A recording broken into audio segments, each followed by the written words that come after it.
Bu odam okean ostida qalig'ini qo'lini so'rab halok bo'ldi. 2019-yilning kuz oylarida Steven Weber va uning qalig'i Kenisha Antoine Pam nomli jannatmakon orolga sayohatga borishadi. Steven anchadan beri sayohatga borishni xohlar ekan, chunki u yerda Kenishani qo'lini so'ramoqchi bo'lgan edi.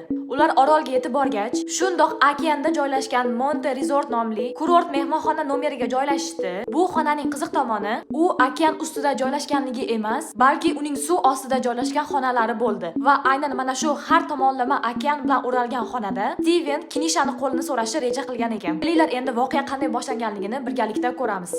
Oh, it's so cute.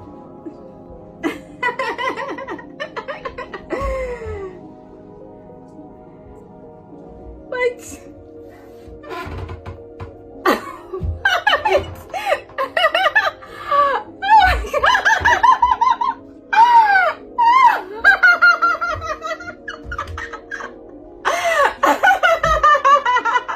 Steven uzukni ko'rsatgach, Kenisha bu taklifga javobini tezroq aytish uchun yuqoriga chiqib ketdi-yu, u yerda hech kim yo'q edi. Xonada ham Steven ko'rinmayotgandi. Bundan juda ham qo'rqib ketgan Kenisha mehmonxona xodimlarini yordamga chaqirdi va ular birgalikda Stevenni oqim bo'yicha yuzi yerga qaratilgan holda okeanda oqib ketayotganida topib olishdi va uni sohildayoq reanimatsiya qilishdi.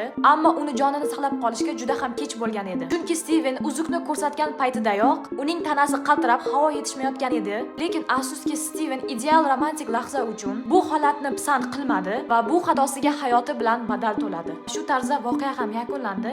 Bu videoni xulosa olishingiz uchun tayyorladik. Voqea bo'yicha fikringizni kommentariyada yozib qoldiring va keyingi videolarda ko'rishguncha